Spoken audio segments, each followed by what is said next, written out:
കിട്ടി, കംപ്ലീറ്റ് വിവരങ്ങൾ കിട്ടി. പറയാം പറയാം. കുറച്ച് വെള്ളം ചേർത്ത് കഴിക്കേ. ചേർത്ത് വെച്ചിരിക്കുക. അതെ, പോയ കാര്യം എന്തായി? തൂങ്ങാമ്പാറയിൽ 50 ഏക്കർ കുരുമുളക്, തൂക്കണാകുന്നിൽ കാപ്പി 350 ഏക്കർ, കേരളത്തിൽ അങ്ങോളം ഇങ്ങോളം 5-6 ഹോട്ടലുകൾ, അടിമാലിയിൽ ഒരു ബാറ്, പിന്നെ ഒരു 500 acre rubber estate, Tata estate. പെണ്ണിന്റെ കാര്യം എന്താ പറയാ? പറയാം പറയാം. പെണ്ണിന്റെ പേര് സോഫിയ. പെണ്ണിന് അപ്പനില്ല, അയ്യോ അമ്മയും. അയ്യോ. പിന്നെ പിന്നുള്ളത് ആകപ്പാട് ഒരു ചേട്ടത്തി, നല്ല തണ്ടും തടിയുമുള്ള 2 ആംഗ്ലമാരും. അവരുടെ കയ്യിലെങ്ങാനും ചെന്ന് കിട്ടിയ ഒന്ന് കാണാൻ പറ്റുമോ? കാണുകയോ പൊടി പോലും വെച്ചേക്കൂല. അതല്ലോ പെണ്ണിനൊന്ന് കാണാൻ പറ്റുമോ? ആ എന്നത് അത് പറ്റും പറ്റും പറ്റും. എങ്ങനെ? അതിനൊരു വഴിയുണ്ട്.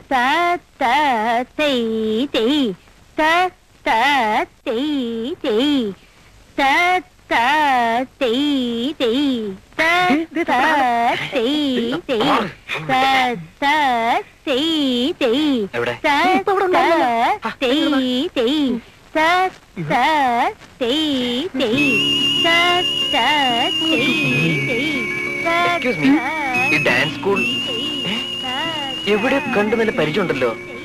ബാംഗ്ലൂർ ഉണ്ടായിരുന്നോ? ബെന്നിയല്ലേ? ഓ ഗാഡ്, എന്റെ പേരും അറിയോ? എനിക്കാദ്യം പിടികിട്ടിയില്ല. കുട്ടി ഇവിടെ എന്ത് ചെയ്യുന്നു? ഞാനിവിടെ നൃത്തം പഠിക്കുക. Aha, it's quite surprise. To be very frank, ഇങ്ങനെ ഒരു ടാലന്റ് ഉണ്ടെന്ന് കണ്ടപ്പോ തോന്നിയതേ ഇല്ല. കുട്ടിക്കാലം തൊട്ടേ നൃത്തം എന്റെയും ഒരു വീക്ക്നെസ് ആയിരുന്നു. പഠിക്കണമെന്നും പറഞ്ഞ് വീട്ടുകാരോട് ഒത്തിരി വാശിയും ബഹളമൊക്കെ കാണിച്ചിട്ടുണ്ട്. എന്ന് പറഞ്ഞ് അവരെ സ്കൂളിലേക്ക് തള്ളിവിടുമായിരുന്നു. അവരുടെയൊക്കെ മനസ്സില് വെള്ള കോട്ടുമിട്ട് കഴുത്തിൽ സ്റ്റെതസ്കോപ്പ് മണിഞ്ഞ ഡോക്ടർ ബെന്നിക്കുട്ടിയായിരുന്നു. ഈ ചിലങ്കയുടെ മഹാത്മത്തെ കുറിച്ച് അവരോട് പറഞ്ഞാൽ മനസ്സിലാവില്ലല്ലോ. ജനറേഷൻ ഗ്യാപ്പേ. ഇനിയിപ്പോ ഒന്ന് കൊടുത്താലോ, അല്ല പഠിച്ചാലോ എന്ന് ആലോചിക്കാ. അപ്പോ ഡോക്ടർ പണി വേണ്ടെന്നാണോ? അല്ല, ഞാൻ ഡോക്ടറാണെന്ന് കുട്ടിക്ക് എങ്ങനെ അറിയാം? ഇപ്പൊ പറഞ്ഞില്ലേ? ഓ കറ ശരിയാ, ഞാനത് ഓർത്തില്ല. ഡോക്ടർ പണി വേണ്ടാന്നല്ല, മനസ്സിലൊരു ആഗ്രഹം ഉണ്ടായാൽ അത് നുള്ളിക്കളയാൻ പറ്റില്ലല്ലോ. ഇതാരാ? മോളിന് വീണാന്നാ തോന്നണേ. അത് പോട്ടെ. സോഫിയക്ക് അറിയാമോ, മെഡിക്കൽ കോളേജ് അനാട്ടമി ലാബിനുള്ളിൽ മനുഷ്യഹൃദയവും തലച്ചോറും ഒക്കെ കീറി മുറിച്ച് പഠിക്കുമ്പോഴും മനസ്സിൽ മുഴുവൻ ഭരതമുനിയുടെ നാട്യശാസ്ത്രവും നന്ദികേശന്റെ അങ്ങനെ പലതുമായിരുന്നു. ആഗ്രഹങ്ങളെല്ലാം ഉള്ളിൽ ഒതുക്കി വീർപ്പ് മുട്ടിക്കഴിഞ്ഞിരുന്ന ഒരു കലാകാരന്റെ മനസ്സിപ്പോ സട കുടഞ്ഞെണീറ്റ് സോഫി. സോഫിന്റെ നിന്ന് വിളിക്കാൻ കാർ ഇവിടെ വരും. ചിലപ്പോ കാർ ലേറ്റ് ആയാലോ? ഞാൻ ഡ്രോപ്പ് ചെയ്യാം. വേണ്ട, ബെന്നി പോയിക്കോളൂ. അയ്യോ, അങ്ങനെ പറയരുത് പ്ലീസ്. അപ്പോ ഡാൻസ് സ്കൂളിൽ പോണ്ടേ?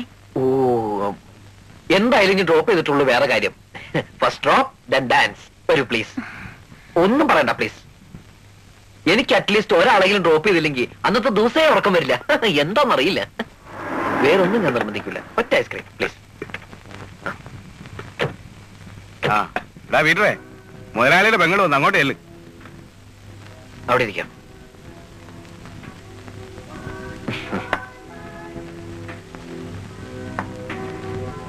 അതിലൊന്നും നോക്കിയിട്ടൊരു കാര്യമില്ല. വെറുതെ കസ്റ്റമേഴ്സിന് വരട്ടാനുള്ള നമ്പർ അല്ലേ ഇതൊക്കെ. ഇത് ഇവിടം വരെ എത്തിയ ഇത് അസ്ഥി പിടിച്ച ലക്ഷണമാണ്.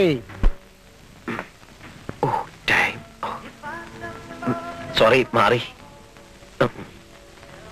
ബില്ലുണ്ട് ഒരു. വേണ്ട സർ. അല്ല വേണ്ട സർ. കണ്ടില്ലേ, ഇതാണ് ഏറ്റവും വലിയ പ്രോബ്ലം.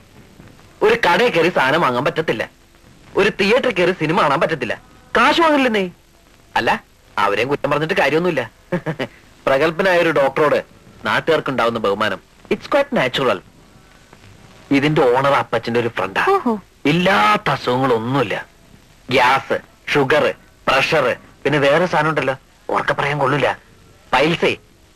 സകല വൃത്തികെട്ട അസുഖങ്ങളുള്ള പണക്കാരനായ ഒരു മനുഷ്യൻ. ഇപ്പൊ എന്റെ ട്രീറ്റ്മെന്റില്ല. നമുക്ക് ഇറങ്ങാം.